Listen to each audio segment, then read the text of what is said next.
Good.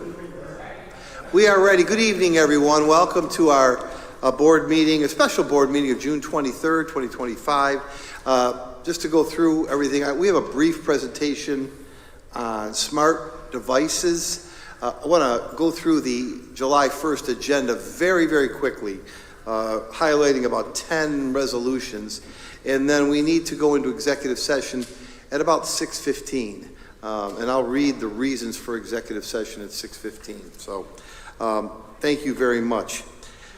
We have to present to you, to the board for approval by August 1st, the smart device policy. So in order to do that, I think there are two major, I wouldn't say sticking points, but two major areas that came through in our survey that we're going to show you in a moment, and also are really the crux of the law.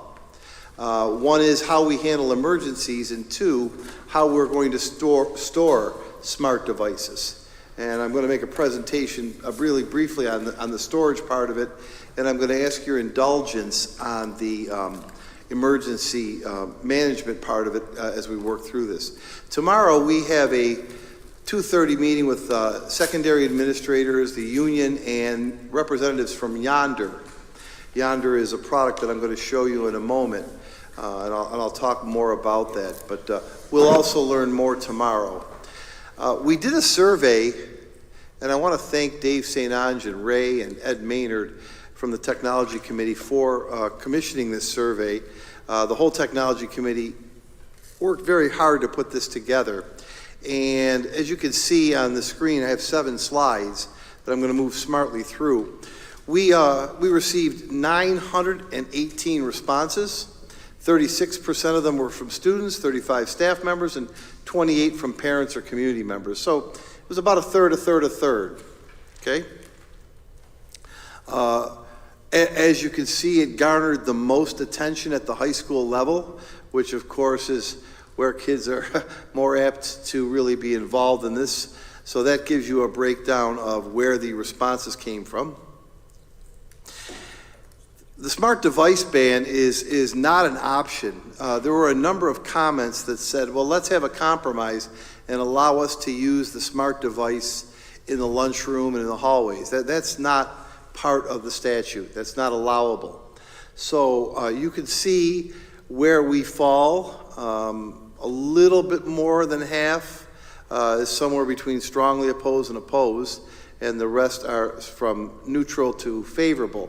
I think one of the nice things about having this survey data today is that we plan to do this survey again 10 weeks into the year, 20 weeks into the year, and see if we can change some attitudes and opinions.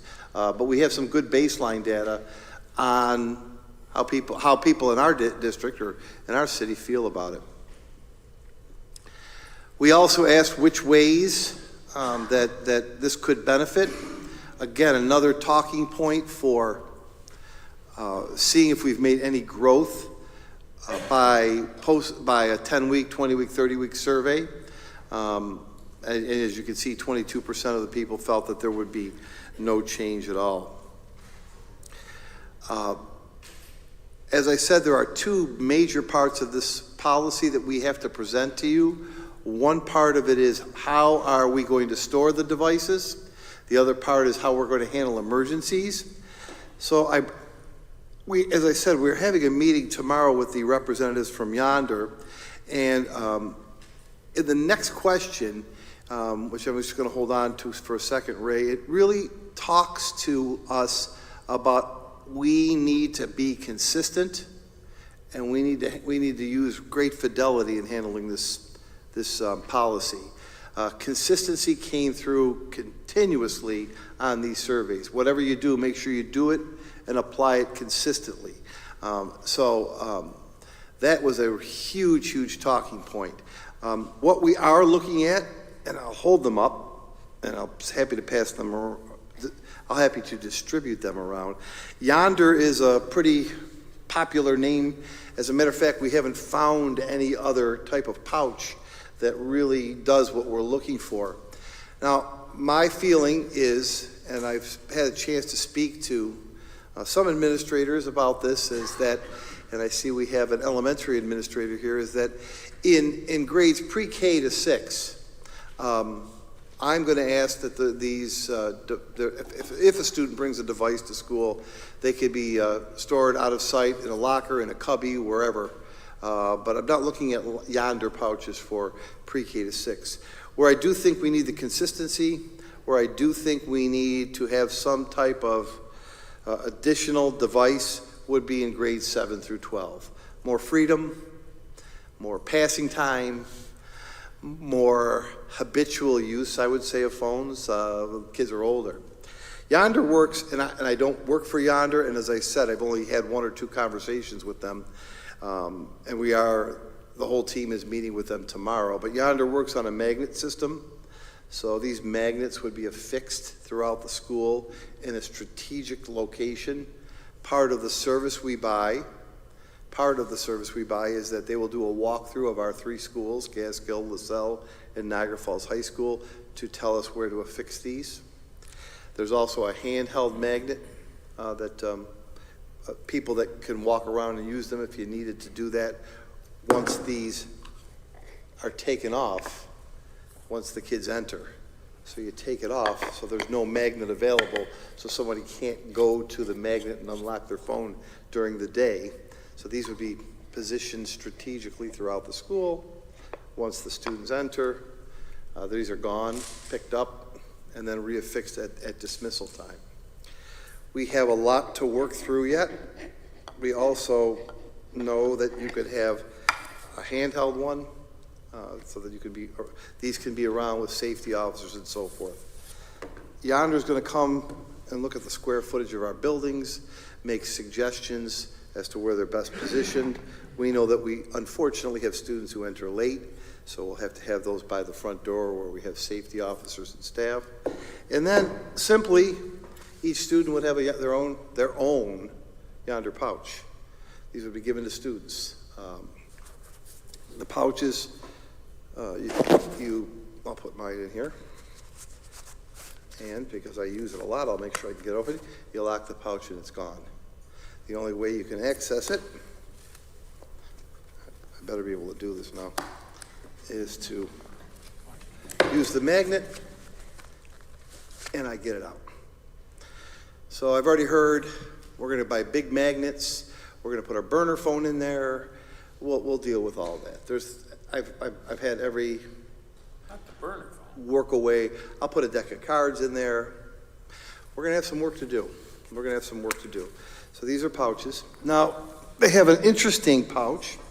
You know there has to be something for medical emergencies and students with special needs. They feature this.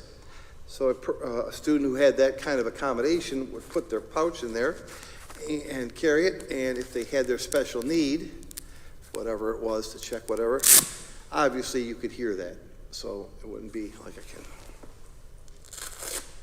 pretty much you could hear it. And that's how somebody would know it was being opened up. We have a lot of work to do on this. As I said, we're taking a look at this tomorrow. I think it's really important that we have a consistent method. This is the best method. I don't know much more about this. I know we've tried a few of these out at Gaskill. There's a couple of obvious questions. How durable are they? And the obvious question that I don't have an answer for is, what if I lose it? What if I don't have it? You know, we'll have to have a plan and a practice for all of that. But what I wanted to show you today is where we were thinking about going in grades 7 through 12. I just think that we need to add a little bit more oomph to the storage other than to say you're going to keep it in your locker. Yes, Rob? Just quickly on the Yonder pouch. I don't mean to derail you, but I think it's important. I've actually used these. The company was created in 2014, and at a company I was with, ACI, we were one of the first agencies in the country to use them.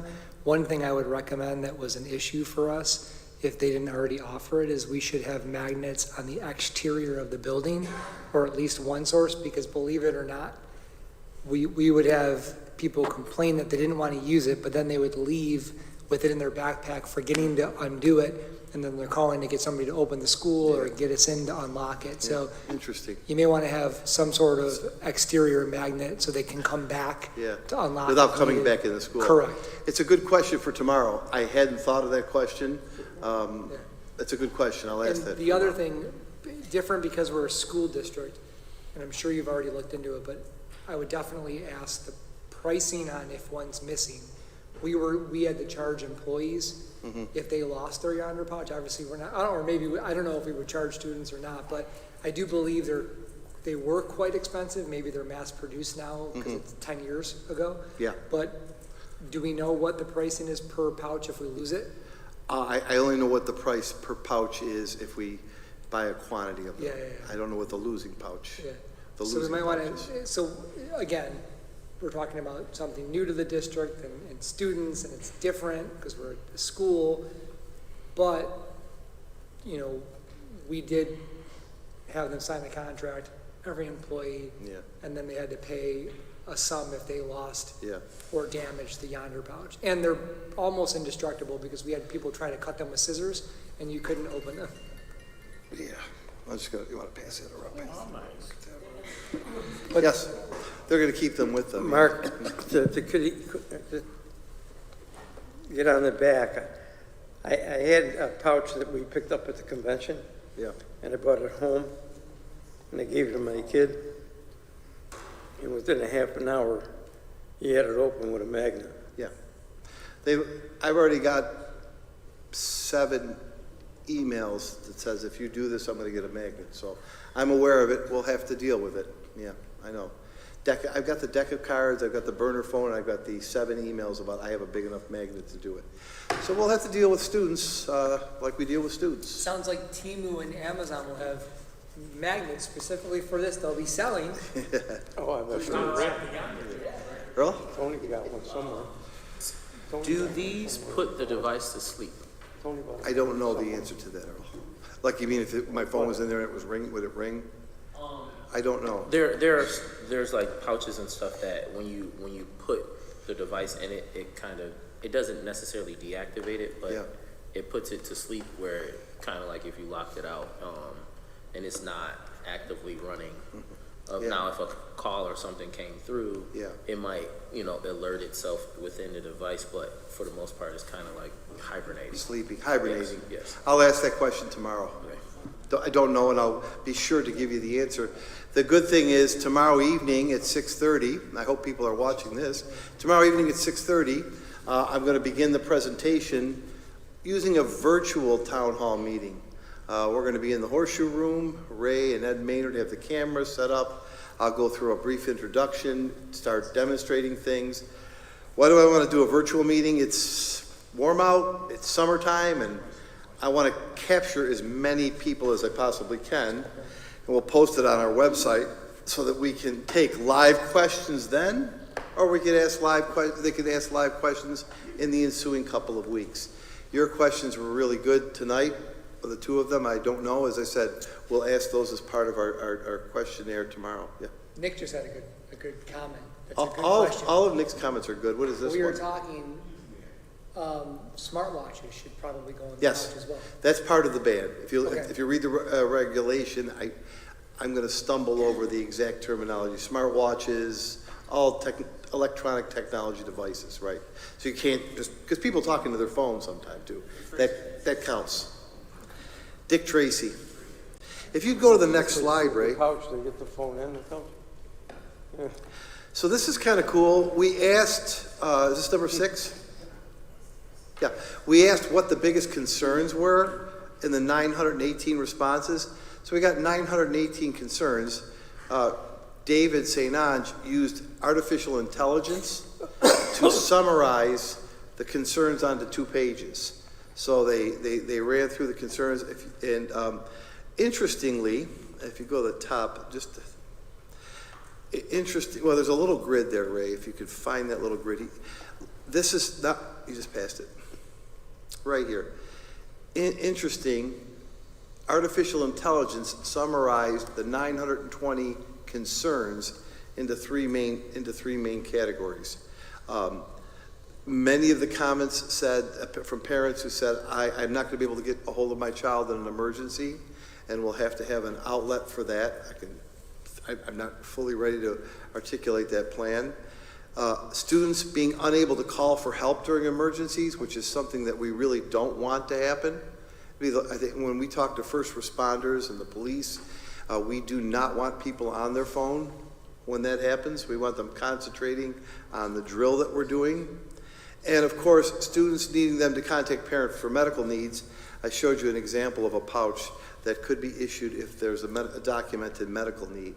So when AI went through those 918 responses, those were the three biggest concerns articulated from the parents, staff, and students. If you go to the next question. Yeah, sure. Can I give like a really quick answer You can to say the anything first you want, two? sure. If a parent needs to contact the student, they can call the school. Right, And if a student's having a medical emergency, they can go to the nurse and call a parent. right, You know, it Right. only worked for Right. a long time. That's how right. we did it for many, many, many years before cell phones. Mark, Yeah, yeah. did St. Ange get online artificial intelligence and ask what are the benefits of it? Yes, yes. Do we have any information on that? Yeah, I don't know if it's in this presentation, but, you know, obviously the benefits of it were great, less distraction, greater communication. Yep. There are, they also interestingly thought that, you know, this is going to hinder their social interaction. I didn't think that was a major need to list, but there was a couple of those. The three big ones were where you were, and you're right, Mr. Bass, for, I think when you were in school. Yeah, you just, I don't know. Yeah, Parent calls and says, hey, Yep. I need to get to my kid. You Yeah. call the class and Ray, the kid comes down. Ray is going to talk tomorrow to our committee about technology like Remind. Is that correct, Ray? So we have some additional things that we can do to give information, but we need to spell that out a little bit more completely because that is a concern of parents and it's their perception and we have to meet them where their perception's at. So I want to be reassuring. The one area that I know, and we'll have Chief Del Porto help us out, I know that the safety of children in an emergency, as you said, if it's a medical emergency, we're there. If it's, God forbid, some type of school emergency, we don't want kids on their phones. If you go to the next question, Ray, we also asked any other questions or suggestions here. This may be where they articulate Mr. Velardo about the things that could help. But a big part of this was, you can see, here we go. I love the policy. It's been a long time coming. Banning cell phones could cause major issues with parents. It will greatly improve the school environment. What is an emergency? Those, I mean, once you kept going through those 900 responses, there was a theme there. And those were the things that kept coming through. Here's what I was looking for, Nick. Reduce distraction, improve the school environment, and improve school safety and security. Thanks, Ray, for finding those. Those were the most frequent answers to what could help. There's also, as you read the document, and I've read it pretty thoroughly. I've read all the responses pretty thoroughly. The other two things that come through very, very clearly are, if you're going to do this, you better be consistent. And we just hope that all the logistics are worked out. So those are the two big issues that came through in terms of questions. So we'll have to spend a lot of time explaining how these work. Right now, this applies to students. Just students. Yeah. So we're only talking about students. So I give you that snippet, that snapshot of where we are. Every district is wrestling with this right now. I think we have the formation of a good policy. I think that came from the Erie One service. Is that where it came, Maria? So Erie One BOCES gave us a policy. There are two, I'll call them yellow areas. One area is, how are you going to store? And I think you can see where I'm going. Yonder pouches, lockers, 7 to 12, pre-K to 6, lockers, cubbies, whatever you have at your school. And the second part of the policy that we have to complete for your vote is how will you handle emergencies? And we started to talk about this here. Are there going to be the students' names or ID numbers on these pouches? Because I'm sure, knowing some kids, they might be fooling around and changing pouches and Yeah, people and well, end up we were around talking the about phone. how to index them or Or tag them yeah. so that we know Tony have a Perez code is- number on it so Yep. they know which is which. Yeah, a barcode or something Yeah. like that. So we have a lot of work to do on that, but I trust our kids. I trust that we'll get through this. I think it's going to be a very, very interesting and busy first 10 weeks until we get it set. But I did want to show you the results of the survey. I did want to tell you that beginning tomorrow night, we'll get more questions. I'll try to answer as many live as I can on the air. Hopefully people will come on. We'll take the whole hour. And as I said, we have a good meeting with Yonder, and I appreciated some of the questions that you asked tonight. So Are they going to be there with they're going to no, they're going to Zoom in the afternoon. We're going to get, and then they're going to come in. We'll set a date for them to come in. I thought they were going to come. Might be a good idea to have them zoomed in when you're doing the public forum. On Sure. the pouch. We could this try way to do they that. might answer some questions. could that try you to might do not be that. able to answer, I'm going to try to get as many answers as I can. Well, That's I'm why. sure you'll do a great job, Mark. Well, thank you. I'm sure there might be something in it you might. Yeah. We'll try to include them. They've been they'll give us a customer service rep. The last part of this is how do we pay for this? And I've had Becky closely watching the releases, and the governor's office still has not told the state education department how you could access the $13.5 million, because there's going to be 635 districts vying for that money. Which is really, if you think about that, it's really not a lot of money. No. It's not a lot of money at all. So I just think we have the largest high school in Western New York. And I just think to help manage this, that we need something more than just say, put it in your locker, Tony. I just feel that way. And I think we've got to start off with a consistent plan. So more to come on this. We'll keep you posted. We will post things on our website. If anyone's listening and they want to join tomorrow evening's 6:30 webinar, if you go to our webpage, www.nfschools.net, there is a QR code up. You can scan the QR code up and you're in.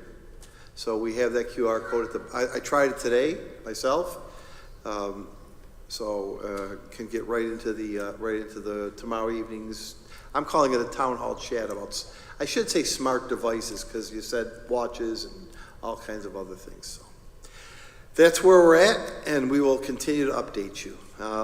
What I will do next Tuesday when we have a meeting, I'll make sure I give you an update about how everything went and have the public have an update on how everything went. Thank you very much. More to come. If you would. Move Ray to, we have 2 meetings next week. The meetings are on July the 1st, which is, today we're meeting on Monday. It feels kind of odd to be meeting on a Monday. July the 1st is on a Tuesday. So we're going to be like the NFL. You know, they used to just have games on Sunday. Then they went to Monday Night Football in 1972. Now they play on Christmas and Fridays. We're going to be like the NFL. We have a meeting next Tuesday. It's your annual reorganization meeting.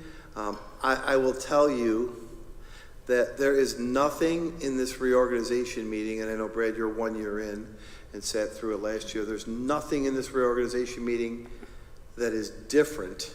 If you'd stop, Ray, I shouldn't say there are 2 things that are different. Scroll back down there. Stop. There's nothing in here that's significantly different except name changes. For instance, Earl Smeal was our, somewhere in here it calls for a chemical hygiene officer. And right now, I asked Val Rotella Zafuto, who's at the high school and who's a chemistry teacher, and she's an administrator, to be our chemical hygiene officer until we appoint somebody to that position. We'll amend that. And the other new thing on here is 60 508 and 509. Reviewing the official verification for participation in our food service program. Becky will be responsible for that. And any appeals or hearing that has to happen in the participation of the federal child nutrition program would fall on Maria's shoulders. So Becky is our certifier and Maria is our hearing officer. Both of those positions come with no additional remuneration, just so you're aware. I don't think, because we're a community eligibility district, I don't think we'll face many of those, but there could be some kind of an issue with the way a lunch was distributed or not distributed, and parents have a right to the district, and I would first rely on one of the two of them to adjudicate it. Those are the only thing different than what we did last year.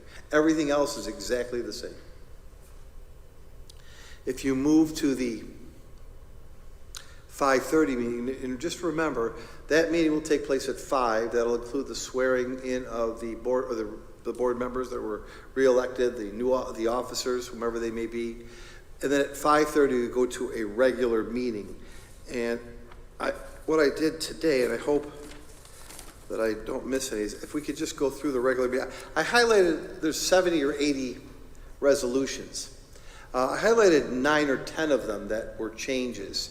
And I just wanted to go through those 9 or 10, unless you'd like to go through. Some of them we've been doing since, I don't know, 20 years, 15 years, 10 years. But if you would just maybe move forward a little bit. There are a number of short-term contracts. Let me just quickly move through those. Thanks. Makita Brooks is working at Gaskill. That's part of their school improvement plan, Rick. Because of the school status of Gaskill, they have money to work in the summer with kids. She'll see 24 students in that program. The Jesse Scott program we're going to remove that. There won't be number 2. Number 4 are Teacher Resource Center classes and programs that are offered through the Teacher Resource Center grant. Number 5 is, can you believe we're talking about back to school and we haven't even finished this school year? But August 28th is our first staff development day. And Rick has planned a really good day already for the 28th. Hi, Mike. And on that date, Rick is going to use Curriculum Associates for some of the ELA workshops, correct? Number 6 and number 7 and number 8 are again for Gaskill. Number 6 is to service 15 students for some social work, not social work, child psychology help that have been identified. You all know Modi Cox. He'll run a special mentoring program for 20 kids at Gaskill during those dates. And Community Missions will run a special program during those dates for another 24 students. Those happen you can see all of those short-term contracts are F codes. So they're all paid for by grants that we've received for the express purpose of what those individuals will be doing. If you'd move ahead,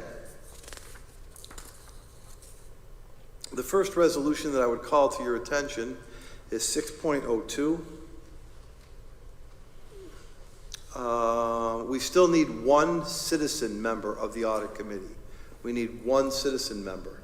So if you have a citizen member, I would ask you to give it to your president or vice president, so we are short one citizen member. Okay, the next one that I would go to is 610. I just wanted to call out Denise here. Denise continues to be our internal claims auditor. I send you that report monthly. She continues to do a great job. I know Becky and Julie are nodding their heads, but I think we've had great audits because of Becky and Julie and the team, but also because of the work of Denise. You also have your clerk on there. I think, Mr. Laurie, you should point out to the public that I can't remember the numbers, how many millions that Oh, yeah. We did this year, and there wasn't one mistake. Yeah, just in the month of May, she looked at $20 million worth of claims, and there was zero findings in May. Occasionally, I think we've had fewer than 10 the whole year. And Russ will tell you, because he's been around, Nick's been around a while. That used to be 168, 170. We're going to have fewer than 10, and I always challenge every department to have a year when we don't have any claims. But we're getting there. We're getting there. Of course, I wanted to point out and congratulate Judy, but she needs to be reappointed every year. So we thank her for her work. Those are not new. Everything else are leases for the credit union, copy room space, being IRS tax compliant with deferred investment programs, using capital markets for our capital improvements, Joy Ruffel for our stacking. I would go to 621.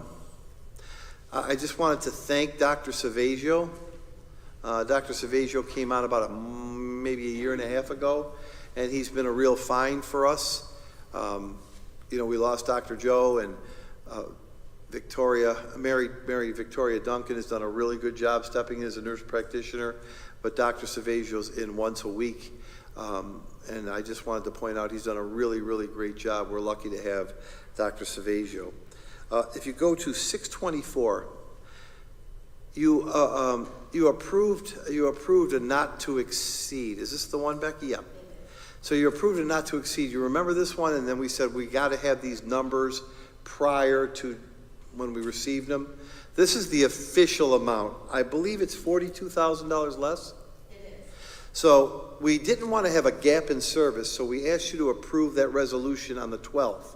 But now we have our official numbers, and the official numbers are $42,000 less than we had in that resolution. So that is the actual amount we're going to pay, $795, and this would trump the previous resolution.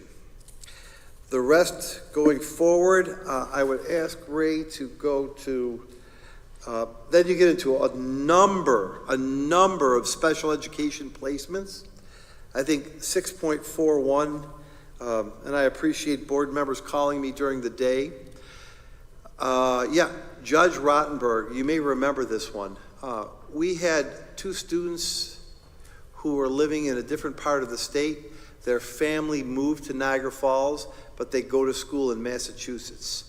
So that, if you recall that conversation, I know it's kind of weird, Judge Rottenberg, what is that on the, that's the school that we have to pay for to send our two exceptional children to school by arrangement of an impartial hearing. It's expensive. The good news about that expense is we can stack that and get reimbursed about 97%. I'll find out. Yeah. It's about, I don't know, agree, but I'll find out. So if the bill is, I'm going to use a number, and I may be wrong. 220,000. Yes, for the hearing. Yeah. No, there was a hearing decision. No, 220,000 for the year. What we'll do is, you saw a previous resolution for Ruffel back earlier. She will do something called stacking that with the state, and we'll get back 97% of the 220,000 in the following year. So it works like a BOCES co-serve. So we get it back, but we have to outlay it next year. And those are part of special education impartial hearings that we have to abide by. But that's what that was for. I don't mean to move too fast, but these are, as you go forward, the next one that I would call your attention to is, because these are the ones that are new. The rest of them is 6.59. Two things have to happen in 6.59. By July 1st, and we'll do it on July 1st if you approve this, we have to submit to the state our school improvement plan. You'll hear Rick and the team call it the SIP and the DSIP. The schools each write a school improvement plan. The district Rick and Carrie write a district improvement plan that has to be written, approved by the board, posted on our website, followed by our schools. And it has to be submitted to the state by July 1st. So Rick has led that effort. That is a little bit of a different process, but we've always had school improvement plans. 663 and 664 are new. These each impact 225 kids. These are both services that are paid for out of the P-TECH grant. They're new, Mother Earth Literacies, and working with NAS 716. These are additions to our P-TECH grant, and there's about 225 Niagara Falls High School kids in P-TECH. So those are new resolutions. The next resolution that I would call your attention to is 6.68. Becky, if you could, this is for purchasing and piggybacking and the ability to use best value. Can you speak to that for a minute? Sure. The purchasing agent was at a conference in February or March. The state controller's office was there, and they did put out a new memo stating that if you piggyback on other contracts, on other government contracts that allow for best value, that award on best value, you also have to have that in your house. So not only that, but it has been asked of us before to add it, only because we have language now that allows us to not provide, like, not award to the lowest bidder. It's in the best interest of the district. And so, but they said that wasn't enough of allowing us to piggyback on best value contracts. So we need to add that language because we do piggyback on a lot of contracts, a lot of bids, but we do not make a practice out of awarding on best value when we put the bid. So it would be discretionary when we would use it and always thoroughly documented, just like we do now with the RFP. The great Tom DiNapoli is okay with this? The controller? It is their memo. So this is a memo from the state controller. This isn't something that we made up or we're trying to get around or we're trying to get done. This is from the New York State Controller, and he is encouraging us to include this language. Right, and they reference GML law in 103, so for that. 6.69, we have discussed in executive session. I know there was these are confidential settlements of our child victims cases, and I just read a lengthy article in yesterday's Buffalo News about boards and communities not knowing when there's settlements and agreements. Of course, we don't get into the details of those, but anytime we've done a settlement, we've brought this to you in a confidential session, and now we're going to approve these through a public vote. It won't reveal much of we can't, for many reasons, reveal much of the details of those settlements, but this board should never be accused of trying to slip something through using any of the taxpayer money that wasn't at least articulated to the best of our ability, the best of our legal ability to do so. So there are 4 confidential settlements that you have heard in executive session. 701, I spoke to the president and vice president about this.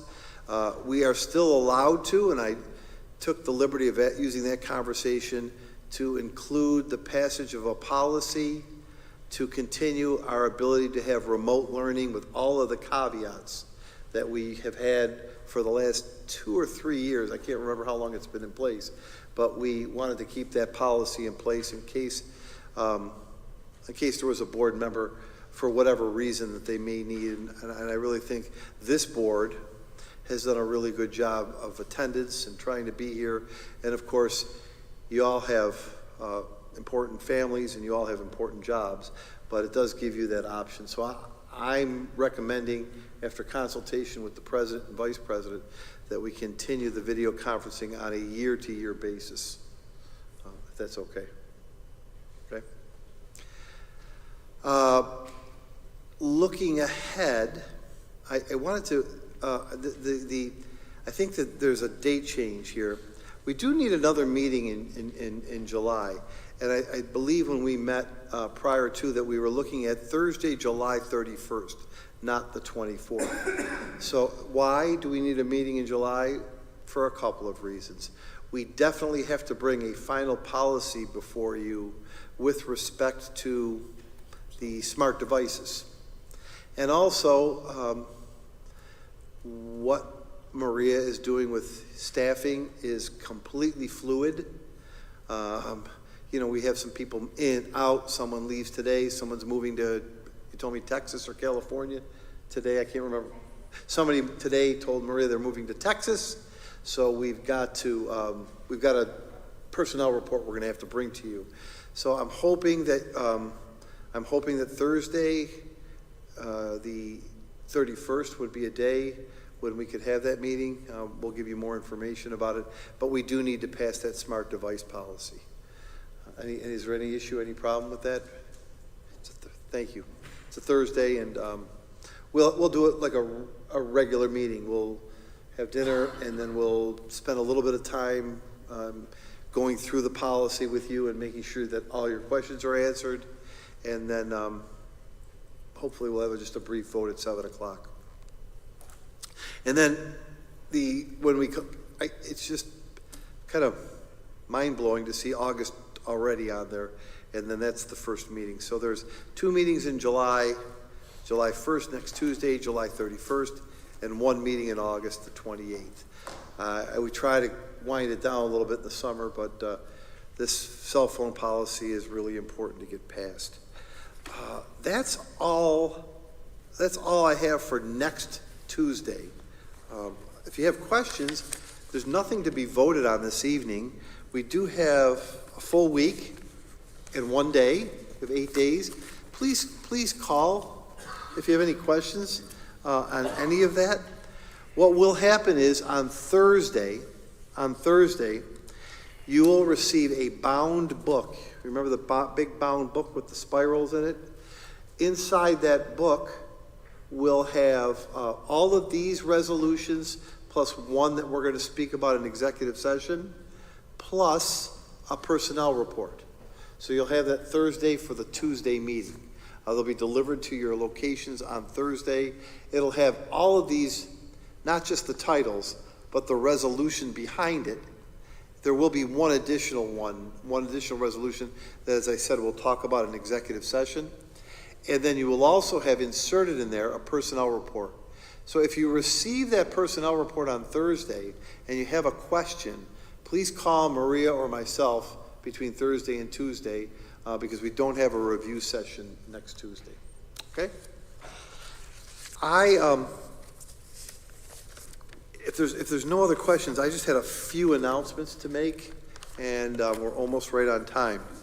So if I may, once again, everybody that's listening, tomorrow evening, 6:30, I'll stay on as long as there's questions, hopefully 7:30 or 8 o'clock. We'll try to get all of Yonder here and Yonder information, and we'll talk about some of the things we talked about this evening. If you'd like to join us at our virtual town hall meeting, it's virtual because we just think it's hard to get people to leave the relaxation of what they're doing in the summer, and we can post it afterwards so it can generate more questions. And if there are still questions that need to be answered, we'll do another one. We'll find another date and we'll do another one to get information out. Graduation is this Thursday, 6 o'clock. Let's hope we don't have to make a weather decision, but if it becomes unbearably hot, which I don't see that, or the threat of precipitation, we'll try to make that call as early as we can If it looks terrible on Wednesday night, we'll do that. If not, we'll do it Thursday by noon at the very latest.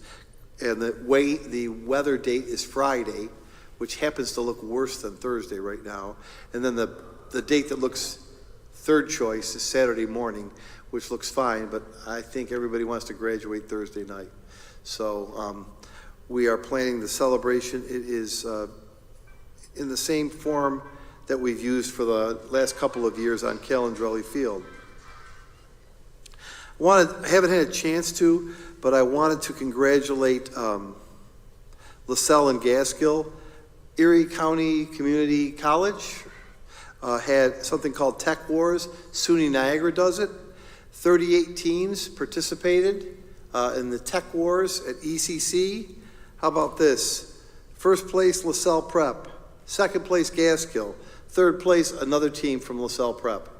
Against 38 other teams. Pretty darn impressive.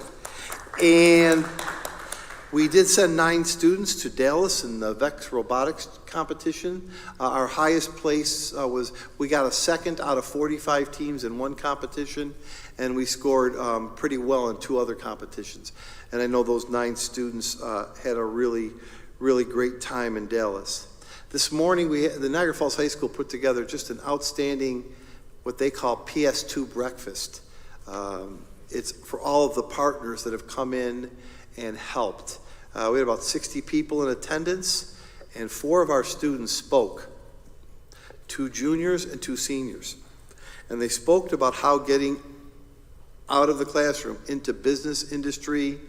We had an operator and engineer. He wore his operator and engineer union shirt, and how that has helped them clarify what they want to do in their careers.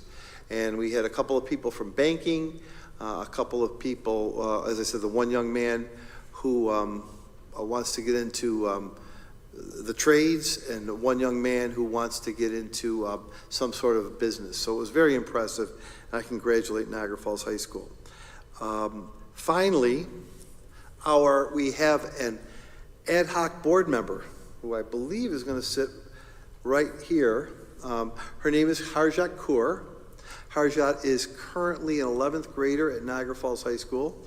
By regulation, every school district, all 674 of them, have to have a student board member. It was a wonderful process. 15 students applied. They narrowed it down to 5. The students created the criteria under Mrs. Villardo's direction. Harjat Kaur, who is a super impressive young lady, is our ad hoc board member. Just being the kind of young lady she is, next Tuesday, she is out of town representing, she's a Kiwanian, and she is the student lieutenant governor of New York State.